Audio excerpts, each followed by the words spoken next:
Willkommen, bienvenue, welcome one and all to another live stream. Very pleased to have in the virtual studio the man himself, who with his brand new shiny title about to be bestowed, Hamish McLay of Search and Convey.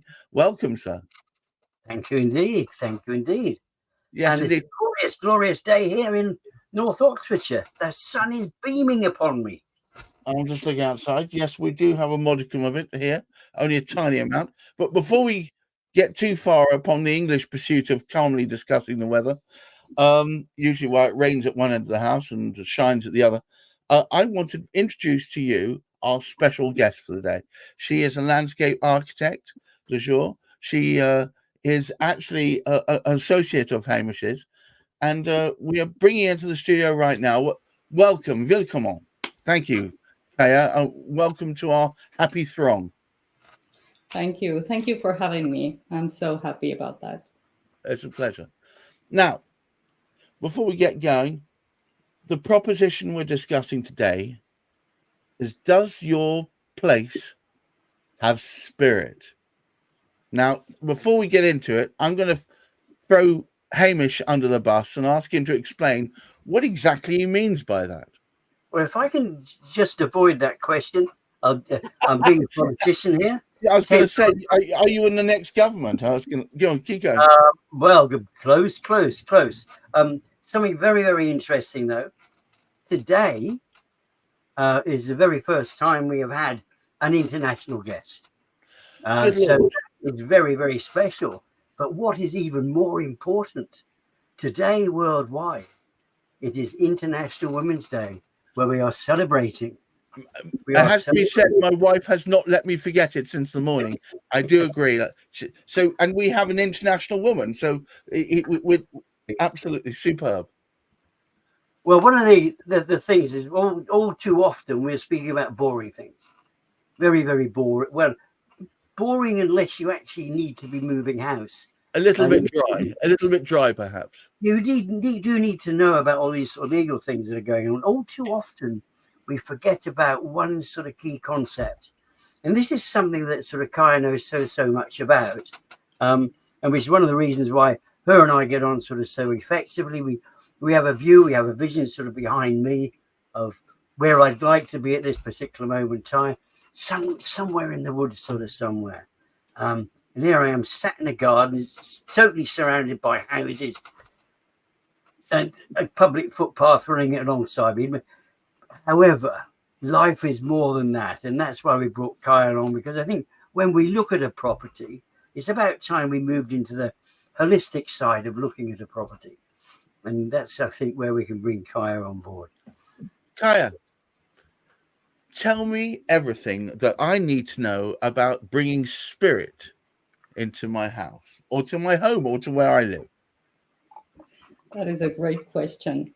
Actually, no space is empty. It's all there already. And our job as landscape architects, this is our job to bring all this value into our eyes. So it's all there already. So your job is really almost like adding condiments to a dish to bring out the very best in it. More or less, yes. Wonderful. How did you ever get involved in this line of work? It's unusual. I don't know if it's unusual in Estonia, but I knew that such beings existed, but I'd never met one. You're my first landscape architect. It's very nice to answer this question, because this has been haunting me, those questions. Why some places are more pleasable, and why we like some places, and why we don't like other places, and how do we perceive the environment around us in the outdoor space. So I was asking those kinds of questions, and then I turned towards landscape architecture, and I saw that this is the whole thing. This is what I need to do. So am I right in thinking that you just, whereas most architects design the within, you design the without, the Yes. bit that wraps around the outside space that often makes a place even more livable than it already is? Yeah. When you step out of your door, this is what we do. Whatever you see outdoors, this is what we do. Okay. Gosh. Hamish, how did you guys become acquainted in the first place? Well, that itself was very interesting because we actually joined up. It was during the COVID era, and we were both indulging ourselves. Do you mean the pandemic? Well, yes, yeah. There were. I don't really know. There will be. I'm sure our historians will come up with an appropriate name for the whole thing. But it was during that course of time where we couldn't meet up physically with anybody.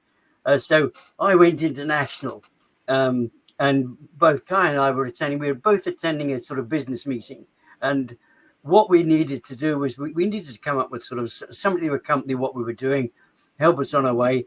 Really, sort of that kind of accountability sort of partnership, and that's how we first sort of teamed up.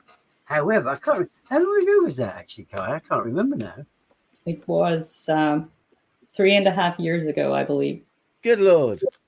And we've been speaking ever since. The good news is I've become so much more knowledgeable about outdoor spaces and how the Estonians sort of look upon their outdoors, which suits me as a Celt because I love the outdoors, which is one of the great things which actually sort of keeps us speaking with each other.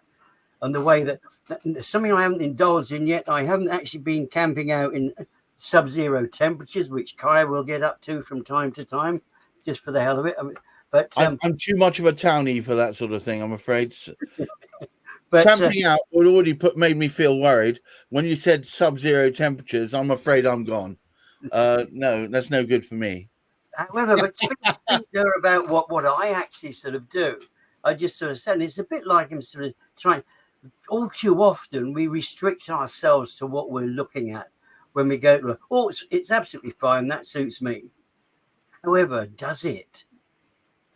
I think we need to look a bit further. Just because we like the interior.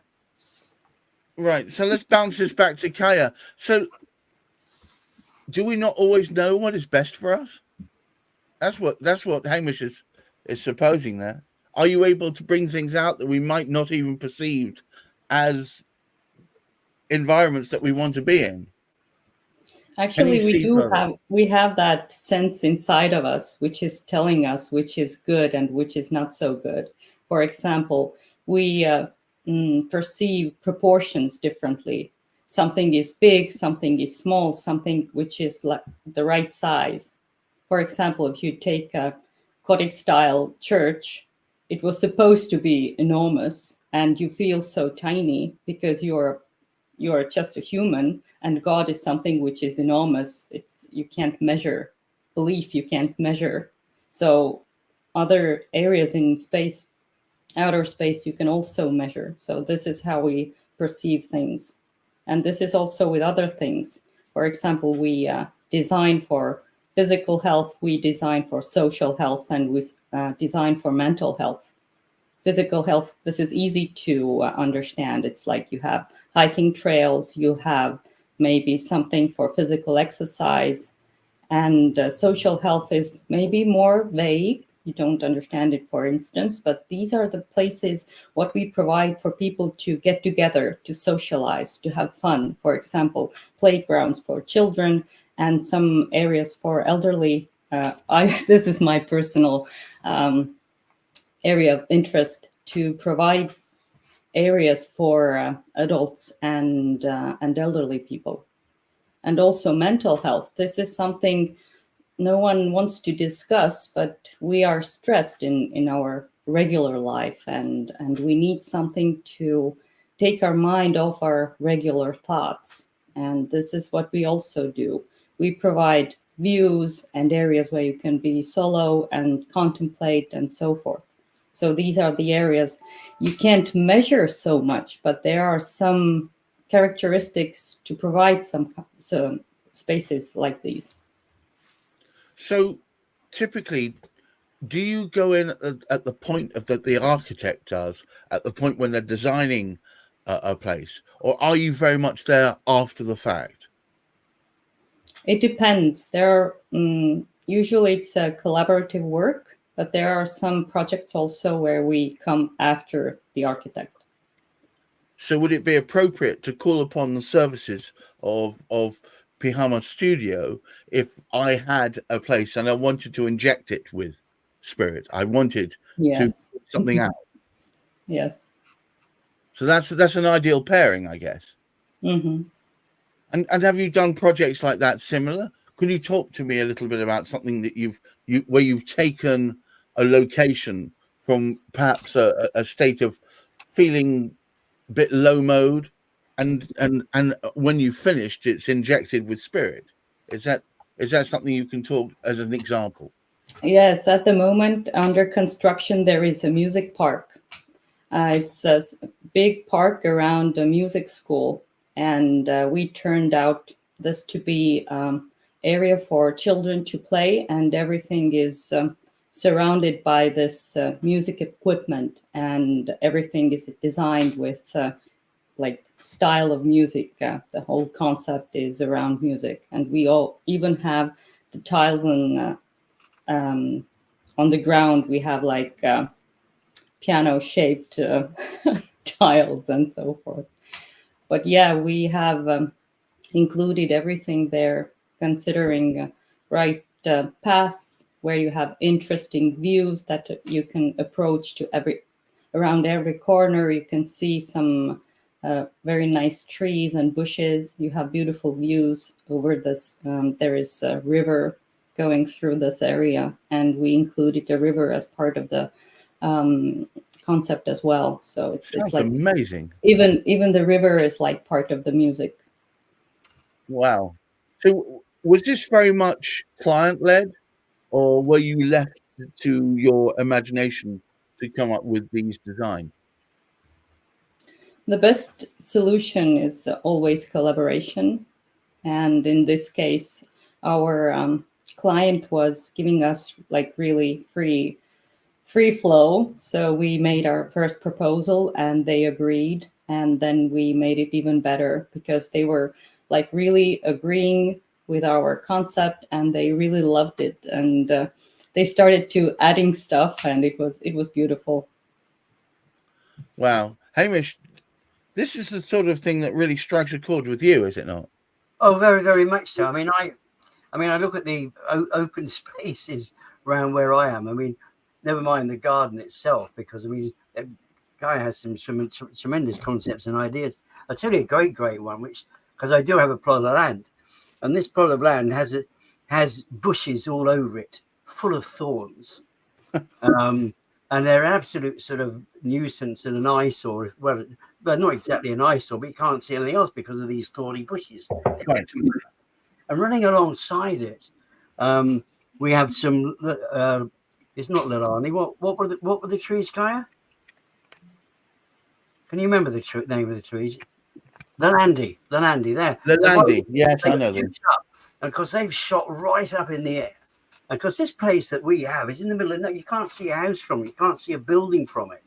You can't actually see the other side of you can't see further than this. It's not a hedgerow. It's actually these trees all over the shop. So I said to Kaya, what can we do with it?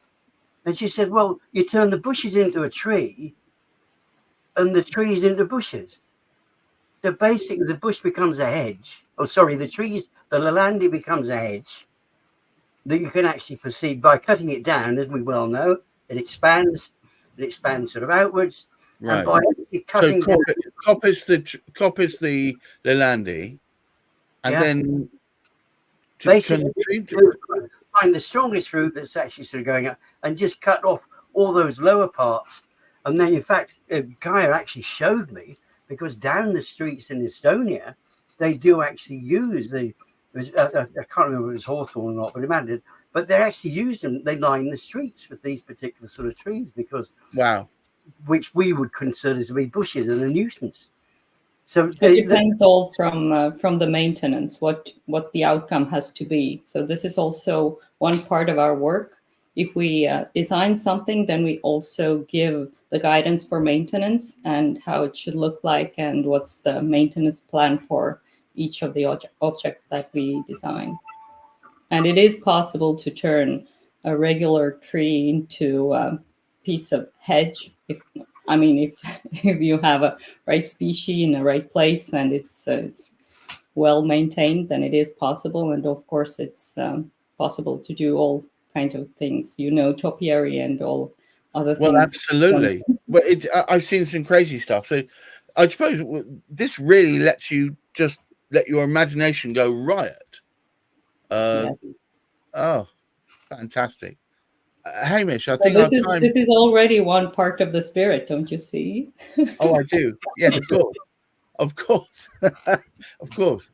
I fear we may be running out of time, but Hamish, if you'd sum up why you think it's important that we improve spirit, and then I'll leave the last words with you, Kaya, afterwards, just to talk about your feelings and thoughts about this very process.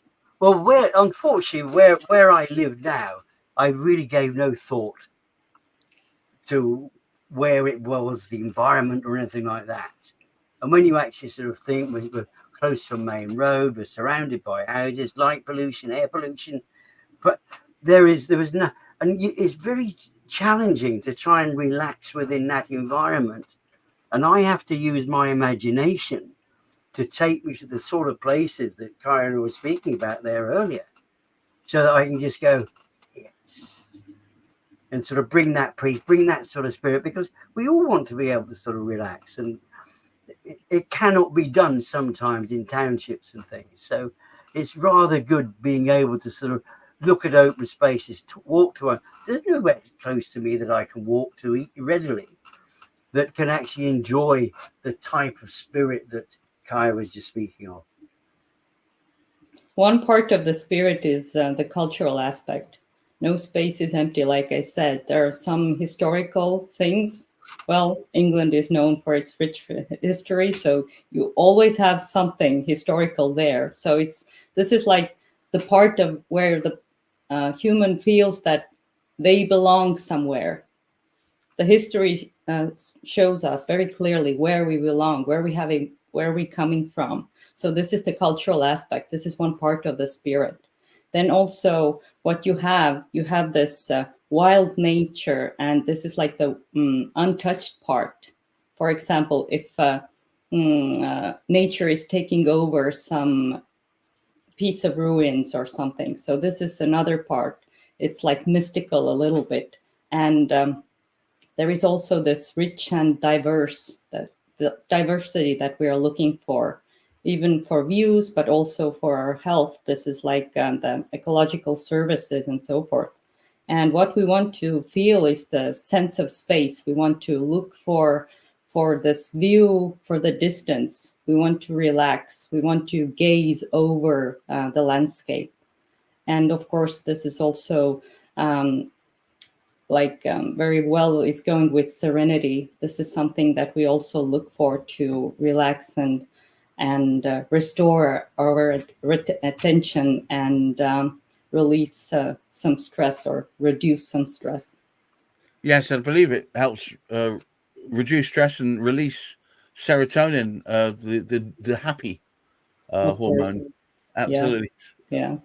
Thank you so much for being part of this, Kaya. It's been an absolute joy to have you here. We don't normally talk about such upbeat topics at this. We're usually beating each other's brows about what the latest shenanigans in government and councils have been. But this has been an absolute joy to deviate away from this and talk about the way in which one can easily improve one's circumstance just by intelligent planting, by using the very skills that you manifest. Thank you so much for being part of this, Kaya. Hamish, of course, as ever, my dear friend and co-conspirator in this ongoing series. Guys, if you enjoyed that, please watch out. We always like comments and feedback. I usually only get them when I meet people up in Zoom rooms and they say, that show you do with Hamish. Yes, well, it's very kind of you. But do carry on watching. We will be every Friday. Watch out for this. Usually around about this time. We may experiment with the earlier times, and it may be that we invite Kaya back in the future and talk more about the majesty that can be achieved by intelligent landscape architecture. I But would be until happy to. wonderful. Well, until next time we see you all, I can only wish you all a wonderful weekend and, of course, great mental health. Bye bye now.